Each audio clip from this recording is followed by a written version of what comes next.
येईल का जुळून नाते? नाही मिळालं तरी प्लीज मला थोडे दिवस तुला सांभाळून घ्यावं लागेल. दुसरीकडे जॉब मिळाला की मी तुझे पैसे लगेच देईन, दिव्या म्हणाली. वेडी आहेस का गं? माझ्यावर एवढाही विश्वास नाही का? मी तुला पैशासाठी विचारेन तरी का? मिताली रागवत म्हणाली. मग? दिव्याच्या कपाळावर आठ्या पडल्या होत्या. अगं तू एवढं कांड केलं आहेस तर आता बॉस तुला सहजासहजी जॉब मिळू देणार नाही. तू रिझाईन देशील, तुला जाऊ दिलं तरी तुला नोकरी मिळणार नाही. ह्याची व्यवस्था करेल तो. शेवटी बॉस आहे तुझा. मिताली तिला समजावत म्हणाले. माझं डोकं काम करत नाही, दिव्या वैतागत म्हणाले. हे तू सर्व करण्याआधी विचार करायला हवा होतास ना, मिताली म्हणाले. मग त्यानेही बोलताना विचार करायला हवा होता ना. ज्या आवेगात मिताली दिव्याला बोलली त्याच आवेगात दिव्या तिला म्हणाली. घ्या, कोणाला सांगते मी?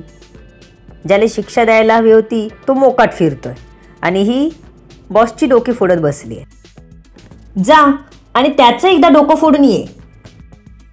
तो बॉस चांगला आहे ना, म्हणून तू आज घरी आहेस, तरी त्याच्याच चुका काढतो, मिताली तिला म्हणाली. दिव्या आता काहीच बोलली नाही. ती एकटक समोर बघत होती. मिताली तिला हलवत म्हणाली. जा आता फ्रेश हो, की काहीच करणार नाहीस? मितालीने विचारलं. तशी दिव्या फ्रेश होऊन बाहेर आली. मला आता बॉसची काळजी वाटते. असतील ना नीट? ती तोंड वाईट करत म्हणाली. मिताली आता तिच्याकडे बघून हसली. तू प्रेमात वगैरे नाहीस ना? मग तुला बॉसचं टेन्शन घ्यायची गरज नाही. स्वतःची काळजी कर, मिताली म्हणाली. म्हणजे? दिव्या न समजून म्हणाली. ए वेडाबाई, तो तुला आता काहीतरी शिक्षा दिल्याशिवाय गप्प बसणार नाही, म्हणून स्वतःची काळजी कर. त्यावेळी तुला स्वतःला वाचवता आलं तरी खूप झालं, मिताली म्हणाली. तिने ऐकलं होतं, बडे बाप की बिगडी औलाद. दिव्याचा बॉस बिघडलेला नसला तरी दिव्याने त्याचा इगो हर्ट केला होता. ही वादळापूर्वीची शांतता असू शकते. शेपटीवर पाय दिला तर मुकं जनावरही मागे फिरतं. हा तर कंपनीचा मालक होता. तो गप्प राहील असं कसं म्हणता येईल? मितालीचं बोलणं ऐकून दिव्याला अजूनच टेन्शन आलं. दिव्याची त्या फटीत शेपटी अडकलेल्या माकडासारखी अवस्था झाली होती. ही मैत्रीण पण घाबरवत होती. धीर तर दूरच राहिला. इकडे आदित्य गाडीत बसेपर्यंत कसं तरी मॅनेज करत होता. त्याचं डोकं दुखायला लागलं होतं. नाही म्हटलं तरी जोरात झाला होता आघात. त्याने दाखवलं नसलं तरी त्याला लागलं होतं आणि वाईटही वाटलंच होतं. दिसत तर बारीक होती. एवढा जोर आला कुठून? भुताटकी वगैरे नाही ना घुसली? केबिन चेक करायला हवी एकदा. केबिन आठवताच त्याला कॅमेरा आठवला. त्याने फुटेज काढून टाकण्यासाठी मोबाईल बाहेर काढला, पण त्याला डोळ्यासमोर अंधार जाणवू लागला. त्यामुळे त्याला ते शक्य होईना. शिव सोबतच होता त्याच्या. शिव राईट हँड होता त्याचा, अगदी भावासारखा. वेळ पडली तर कान पकडणारा. जेव्हा आदित्य ऑफिसमधून बाहेर आला तेव्हा शिव नुकताच गाडीजवळ आला होता. आपल्या बॉसला असं बघून तो घाबरलाच. धावत त्याने बॉसला पकडलं. बॉस, कोणी केलं हे? कोणाची हिंमत झाली? आदित्यला अशा अवस्थेत बघून त्याला राग आला होता.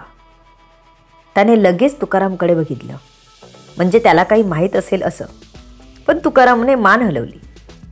तुकाराम असं काही करणार नाही, माहीत होतं त्याला. शिव, आदित्यने बोट ओठांना लावून त्याला शांत राहायला सांगितलं. आदित्यला नीट घेऊन जा. आदित्यला माहीत होतं ती अजूनही तिथेच असेल. तुकारामला 2दा सांगून झालं होतं. आता पुन्हा सांगितलं त्याने. हो सर. तुकारामने आदित्यला गाडीत बसून दिलं. त्याच्याही डोळ्याच्या कडा ओल्या झाल्या. ऑफिसमधल्या मॅडमनी काही केलं का? तो मनात विचार करत आत आला. आदित्यची गाडी हॉस्पिटलमध्ये पोचली तसे त्याचे मॉम नीता आणि डॅड प्रकाश धावत पुढे आले. शिवने आधीच कल्पना दिली होती त्यांना. आधी हे कसं झालं? डॅडने त्याच्या डोक्याला हात लावत विचारलं. अंकल, बॉसना आधी आपण आत घेऊन जाऊ. मी बोलतो तुमच्याशी. आता बॉसना उपचाराची गरज आहे. बॉसना बरं वाटल्यावर आपण सर्व शोधू. ज्याने कोणी हे केलंय ना त्याला सोडणार नाही मी. शिव आदित्यच्या वडिलांकडे बघून दात ओठ खात म्हणाला. तिला काही शिक्षा नको म्हणून आदित्यची धडपड चालू होती. पण आता आदित्यला बोलताही येत नव्हतं. त्याला झटपट आत घेण्यात आलं. त्यामुळे वाटत असून सुद्धा तो काहीच करू शकत नव्हता. त्याच्या डोळ्यासमोर अंधार होता. बॅक ऑफ माइंड त्याला फ्लॉवर पॉट मारल्यावर तिचा घाबरलेला चेहरा सारखा समोर येत होता. थोड्या वेळाने सगळाच अंधार झाला होता. आदित्यच्या टेस्ट करण्यात आल्या. रक्त गेल्याने त्याला त्रास झाला होता. त्याला ट्रीटमेंट चालू होती. तो आता शुद्धीत नव्हता. मेडिसिन पोचल्यानंतरच त्याला शुद्ध येणार होती. त्याचे डॅड डॉक्टरांशी बोलले होते. मॉम डॅड दोघेही टेन्शनमध्ये होते. शिव प्रकाशकडे बसला.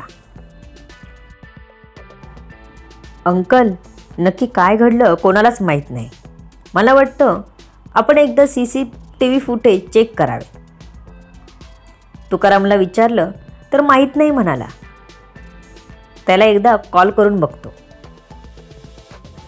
असं म्हणत शिव तुकारामला कॉल करायला निघून गेला.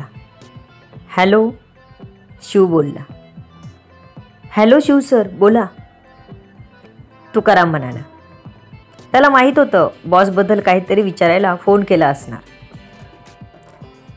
तू बघितलं तेव्हा आदित्य सर कुठे होते? त्यांच्यासोबत कोणी होतं का? शिवने विचारलं. सर त्यांच्या केबिनमध्येच होते. दिव्या मॅडम सरांसोबत होत्या. तुकाराम बोलला तसं शिवच्या मनात शंकेची पाल चुकचुकली. दिव्याने काही केलं नसेल ना बॉसला? CCTV फुटेज चेक करावेच लागणार. प्रकाशना सांगून शिव ऑफिसला आला. त्याने कॅमेरा फुटेज चेक केली आणि तो हादरलाच. दिव्या बोलताना दिसत होती. त्यानंतर दिव्या जायला वळली तर बॉसने तिचा हात पकडला. तिने हात झटकला. त्यानंतर दिव्या काहीतरी बोलली. ती रडत होती.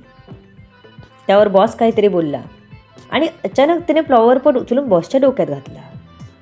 त्यानंतर दिव्या टेबलकडे गेली. दरवाजाकडे जाताना बॉस काहीतरी बोलला. ती परत आली आणि टेबलवरची बेल दाबली. तसा तुकाराम आलेला दिसला. आवाज नव्हता, फक्त ओठ हलताना आणि मुवमेंट होताना दिसत होतं फुटेजमध्ये. शिवने कॉम्प्युटर बंद केला. आता प्रकाशनं काय सांगायचं? जे आहे दिसलं ते सांगायचं की काही वेगळं सांगायचं? हाच विचार तो करत होता. दिव्याला तो सोडणार नव्हता. बॉस जरी चुकीचा असला तरी तिने त्याला मारायला नको होतं. तो तोंडात पुटपुटला. त्याने पुन्हा तुकारामला फोन करून दिव्या कुठे राहते विचारलं. तेव्हा त्याने तोंडीच पत्ता सांगितला व बॉसने तिला तिच्या घरी सोडून यायला 3-3दा सांगितलं होतं हेही सांगितलं. बॉसने सोडायला सांगितलं? एवढं होऊन तो तिला सोडायला म्हणाला? काय करू? परत नाहीच काही हालचाल केली तर तेही बरोबर नाही. दिव्याला जर काही केलं आणि बॉसला नाही पटलं तर पुन्हा माझं डोकं फोडायचं. तो थोडा वेळ विचार करत थांबला. इतक्यात त्याचा फोन वाजला.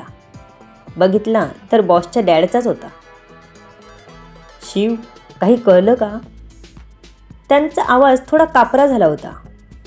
आपल्या एकुलत्या एक मुलाला कोणी मारायची हिंमत केली होती, तेही त्याच्याच ऑफिसमध्ये.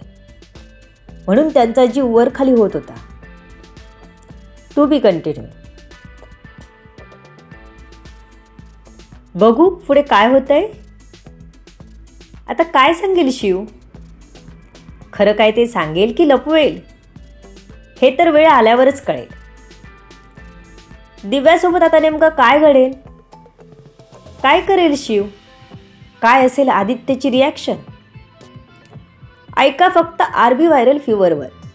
जाणून घेण्यासाठी पुढील येणारे भाग वाचायला आणि ऐकायला विसरू नका. तुमच्या अमूल्य प्रतिसादाची आतुरतेने वाट बघते. लेखिका शब्दवेदी उर्फ संतोषी राणे पाताळे. धन्यवाद.